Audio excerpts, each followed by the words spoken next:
Olá, alunos, mais uma aula falando sobre o painel de controle do nosso Windows XP. Agora observa comigo, temos uma categoria que também é o nome de um item no painel de controle do Windows XP chamado Opções de Acessibilidade. E qual é a função das opções de acessibilidade? Como o próprio nome indica, é permitir um acesso mais eficiente ao Windows, é claro, por pessoas que têm algum tipo de dificuldade auditiva, visual ou motora. Essa é a ideia das opções de acessibilidade. Permitir, então, acesso mais eficiente a pessoas com dificuldades auditivas, visuais ou motoras.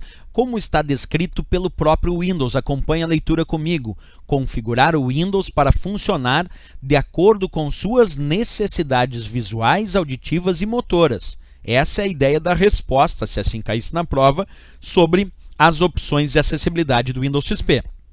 Então, é bom que eu destaque para vocês que nós podemos alterar configurações através das opções de acessibilidade para dificuldade visual, ou para dificuldade auditiva, ou ainda para dificuldade motora. Importante saber os três itens dos quais abrange as opções de acessibilidade. Um outro ponto importante é conhecer alguns desses itens, como por exemplo, aqui dentro da caixa de diálogo que se abre quando tu clica em opções de acessibilidade, aparece opções de acessibilidade para teclado, som, vídeo, mouse e geral. Aqui na opção teclado, na guia teclado, nós temos um recurso chamado teclas de aderência. Acompanhe a leitura comigo. Use as teclas de aderência se você desejar usar Shift, Ctrl, Alt ou a tecla de logotipo do Windows, pressionando uma tecla de cada vez. Isso quer dizer que se essa opção estiver marcada, tu pode usar teclas de atalho sem precisar pressionar essas teclas de atalho simultaneamente. Por exemplo, se tu quiser pressionar Ctrl Alt Del, em vez de pressionar Ctrl Alt Del simultaneamente, tu pressiona o Ctrl e solta, depois o Alt e solta, depois o Del e solta. Então tu pode usar num teclado essa ideia. Isso são as teclas de aderência. Existem também as teclas de filtragem. Observa comigo a leitura. Use as teclas de filtragem para que o Windows ignore teclas pressionadas rápida ou repetidamente, ou para que ele diminua a taxa de repetição. As teclas de filtragem funcionam para certo tipo de dificuldade motora, para quem apresenta certo tremor nos membros, por exemplo, nas mãos. Quando a pessoa vai digitar, por exemplo, a letra A, ela poderia digitar sem querer duas vezes a letra A de forma repetida. Só que ela queria pressionar uma vez só. Em função desse tremor, ela pode configurar, acionar as teclas de filtragem para que mesmo pressionando a letra A de forma rápida e repetida duas vezes, o Windows entende que foi só uma vez pressionado a letra A e mostra só um caractere A na tela. Então as teclas de filtragem filtram as teclas pressionadas de forma rápida e repetida, principalmente para quem tem esse tipo de dificuldade motora, certo? E temos também as teclas de alternância. Observa comigo, use as teclas de alternância para ouvir sons quando pressionar o Caps Lock, o Num Lock ou ainda o Screw Lock. O que significa isso?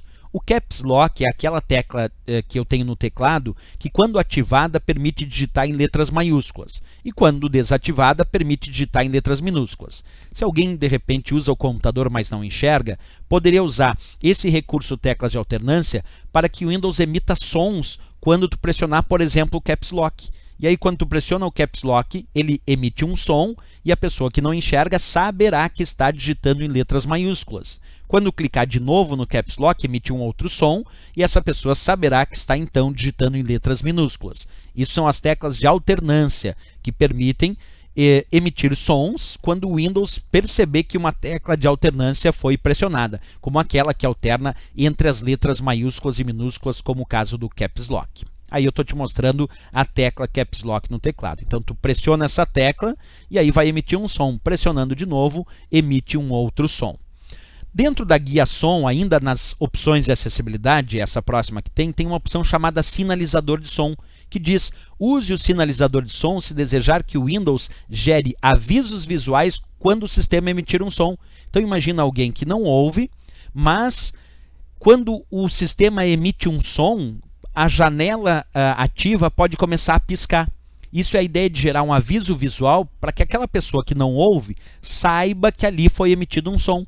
Então, tu pode configurar através do sinalizador de som para que o Windows gere avisos visuais na tela, indicando para aquele usuário que foi emitido um som, ou até mesmo a opção mostrar sons Ali ele diz: use este recurso se desejar que os programas exibam legendas para falas e sons emitidos. Então, se o programa é adequado a esse sistema de legenda, quando tu marca a opção mostrar sons, quando o sistema percebe que uma fala, que um texto foi comentado, houve uma descrição de áudio num programa, ele mostra uma legenda indicando que áudio foi emitido naquele momento, claro, para quem tem dificuldade auditiva nesse caso. Também temos uma outra configuração, agora já na guia vídeo, aqui dentro das opções de acessibilidade, que permite marcar uma opção chamada alto contraste. Essa opção, quando marcada, permite que a tela fique em alto contraste para facilitar a leitura de textos em relação ao fundo. Porque, às vezes, o texto está sobreposto a um fundo que, para quem tem um certo tipo de dificuldade visual, que não enxerga muito bem a diferença entre alguns tons de cores, usando o recurso alto contraste, que eu vou marcar agora, olha como ficou a tela do meu Windows. O texto ficou em alto contraste com o fundo, facilitando a leitura para quem tem esse certo tipo de dificuldade visual. Então, também podemos configurar ali o que chamamos de alto contraste. Também podemos alterar a taxa de intermitência do cursor, deixando o cursor piscante ou estático para texto, ou ainda a própria largura desse cursor. Acompanha comigo, ó. Se eu deixar a taxa de intermitência aqui como nenhuma, o cursor num editor de texto fica assim, estático, como está aparecendo ali ao lado da palavra texto. Agora, se eu deixar uma taxa de intermitência mais para rápida, eu vou perceber que o cursor fica piscante. Olha ali, ó, ao lado da palavra texto, tu vai perceber que o cursor está piscante agora, porque eu deixei configurado uma certa taxa de intermitência. Além disso, eu também posso alterar a própria largura do cursor de texto, deixando mais estreito ou mais rápido, percebe? Ou mais largo. Estreito ele fica fininho, como tu está enxergando ali ao lado da palavra texto. Mas se eu deixar a configuração mais largo, aí tu vai perceber que o cursor de texto ficou numa largura, numa espessura maior, facilitando a sua identificação visual por quem tem um certo tipo de dificuldade visual, é claro. Tudo configurações de opções de acessibilidade.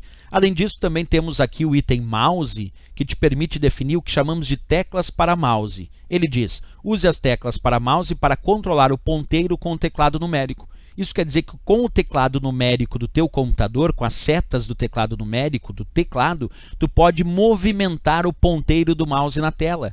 Quer dizer, a pessoa vai conseguir movimentar o ponteiro do mouse na tela usando o teclado, sem a necessidade de usar o próprio mouse. Essa é a opção teclas para mouse, que a gente tem também aqui dentro de opções de acessibilidade. Okay? Bem, pessoal, essas são as principais opções de acessibilidade, sempre lembrando que para efeitos de respostas de prova, as opções de acessibilidade mostram diversas configurações para melhorar o acesso no Windows para pessoas com dificuldades auditivas, visuais ou motoras. Essa é a grande resposta desse recurso, certo? É isso, se gostou do nosso vídeo, não esquece, marca gostei e também se inscreve no nosso canal.